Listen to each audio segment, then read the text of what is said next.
Okay, today we are here with Brandon Hokeness, and he's going to tell us about his music education experience. So go ahead, Brandon. Hi, so I'm Brandon Hokeness. Right now, I currently teach at Edwardsville, Illinois. I teach 4th and 5th grade band. I guess kind of my story of how I got here. In high school, I had a pretty awesome band director who gave me a lot of opportunities to play, and we had like a music theory club, which is one of like the nerdiest things ever. I love that. Yeah, it was pretty awesome. So there I kind of realized that I really liked music in general. And then it was just like a great opportunity to kind of like help other kids become better people too. So then in college, I went to McHenry University, kind of the same thing, like big fish in a small pond. So played in a lot of ensembles, focused a little bit more on a performance path. But then when I student taught, I realized that like teaching was kind of where it was at. And I had two really great cooperating teachers. My first year teaching, I taught at Mascoutah, Illinois, where I taught general music K through 5 and then beginning band. And then now I'm at where I'm at now, where I teach beginning band 4th and 5th grade. And I've been doing this. This will be my 4th year. Awesome. That's amazing. So do you enjoy your current placement? Yeah, I love it. So beginning band's just awesome in general. And then our music staff is just incredible. So I also work with the high school directors of the marching band. So it's a pretty close-knit group. And I always love calling out the orchestra teacher with like my crazy ideas and bouncing off ideas off of him. So that's awesome. It's a good place. Yeah, that's good to have, colleagues that you can bounce ideas off of and cooperate with. And for sure. That's amazing. So what's your main instrument then? My main instrument is oboe. Nice. Oboe. I love the oboe, but during methods class, I just had so many headaches trying to play the oboe. Yeah, and what's your instrument? French horn and cello. Okay, so quite a bit different, yeah. Yes, yeah, but I did like it, so it was very fun. So that's really cool. Do you start some kids on oboe since you are an oboist? Yes, I do. Awesome. And it's great, like, because the students gravitate towards it a lot of times. So if they want to start on it and they're ready to put in the hard work, like it's great. Yeah, well, that's awesome for your school district that they have someone who can start kids on that early. Because I know mine, like, we barely had in my band program in high school, we had like maybe one oboe. And so it's really cool that you can kind of like filter and you're like, do the oboe. Oh, yeah. That's awesome. So what inspires you to continue teaching, to be a music educator? What are your inspirations? Yeah, so I think like one of the greatest things is just like watching that light bulb moments. Like whenever like things start to click, especially if a kid's struggling, like reading music, for example, like it's not the easiest thing in the world. So you kind of like keep fighting it. It feels like, and then like that moment where it's like, oh, I can sight read this song. Like those are great. Yes. Sorry, there's a plane. You're good.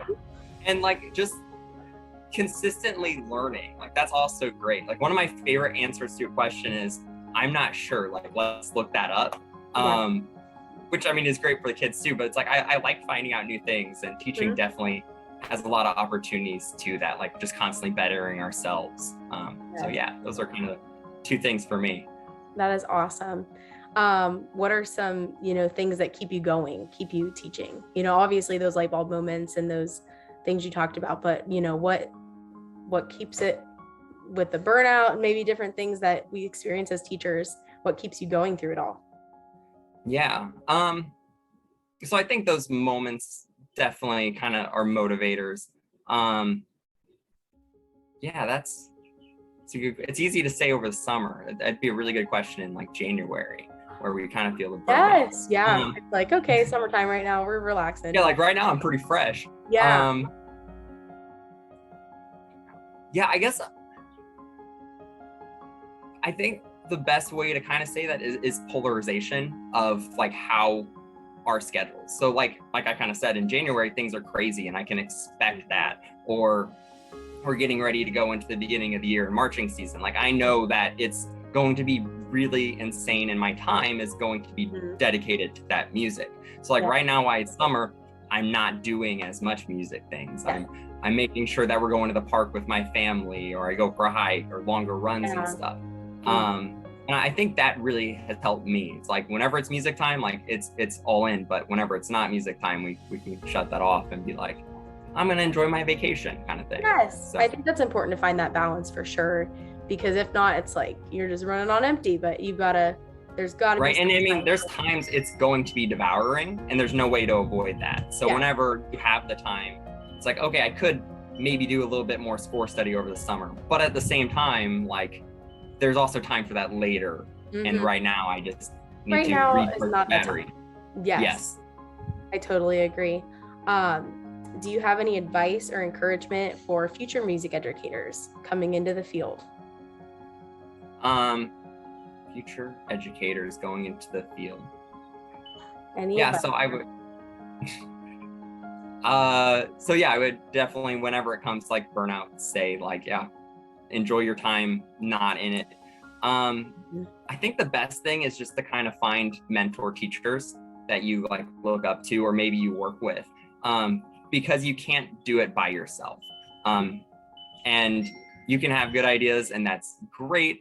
And especially like coming out of college, like you're just constantly going, but it's also great to have people that you can bounce ideas off of, or someone that's been in your shoes before to say, hey, I have this problem and I don't quite know what to do. Like those people are amazing. And again, it's also okay to admit I don't know everything, because you don't. And I still go to my principal's office and be like, hey, I don't know how to figure out this situation, or maybe I have some ideas. How would you fix that? And they would rather have that than you try and care for it yourself, because that's how problems kind of snowball into worse problems. Yes.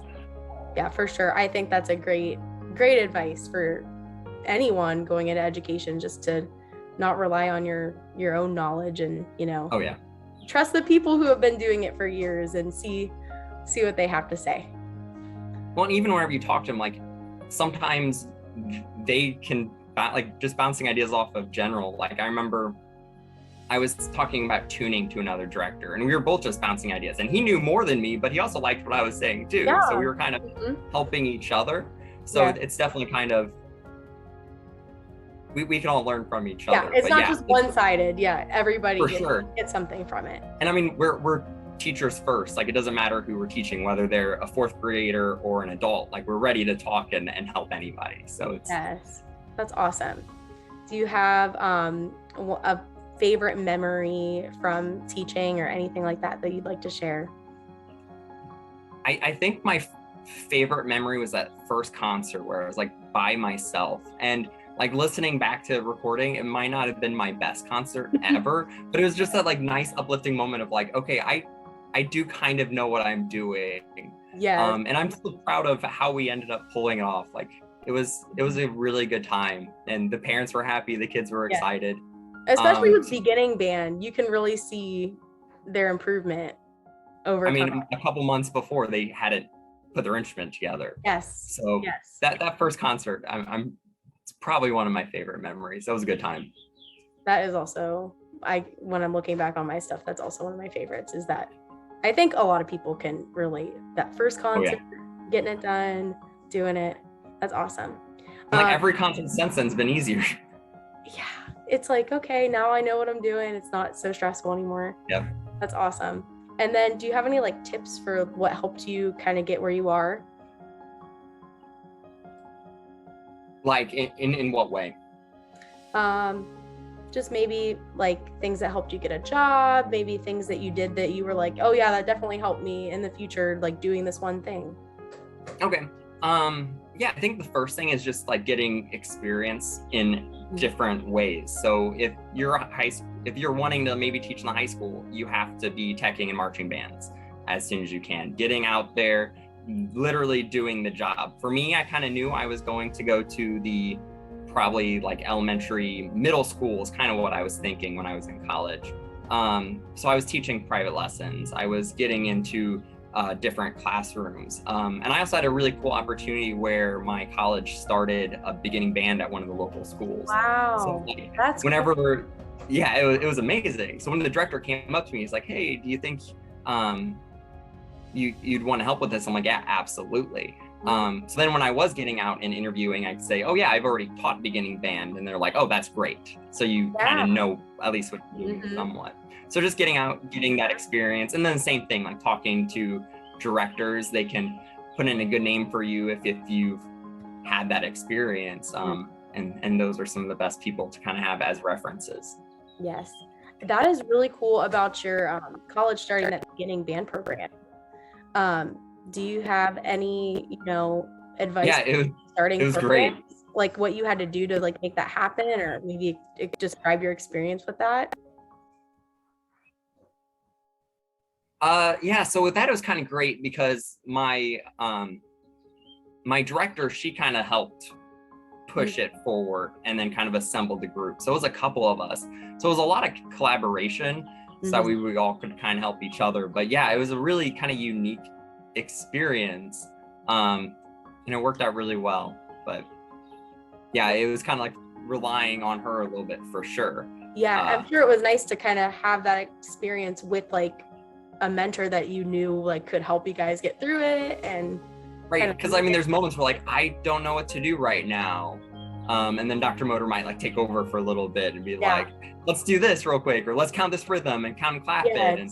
And so it was nice kind of like just digging into the trench, but not being by yourself for sure. Yes, exactly. I think that's really cool. And I think there were a lot of people today too that talked about starting up programs, so that's really cool that you were able to do that in college before you even started, to get that experience. It was pretty great. It was fun. Nice. And then the last question, do you have any interview tips for maybe new music educators getting ready for interviews? Yeah. So the first thing is just make sure you kind of do your research into the school. You should be kind of aware of like the demographics and what the program looks like. It also never hurts to maybe wear the school colors. So I've like put on purple for a purple interview and you get a compliment on it. Like, and that's just little things that kind of help you stick out to other people. And the other thing is just kind of practice it. So if I knew I had an interview come up, I might look up some common questions in an education interview or music education interview. And I would be in my car driving, just asking myself the questions, just to, not to make it feel rehearsed, but just so I had an idea of what I would talk about. And it makes you feel more comfortable once you get there. Yes, for sure. I think those are great tips. Well, thank you for your advice, answering questions, spending your time here today. I really appreciate hearing from you. Thank you so much for having me. Thank you. Okay, I'm gonna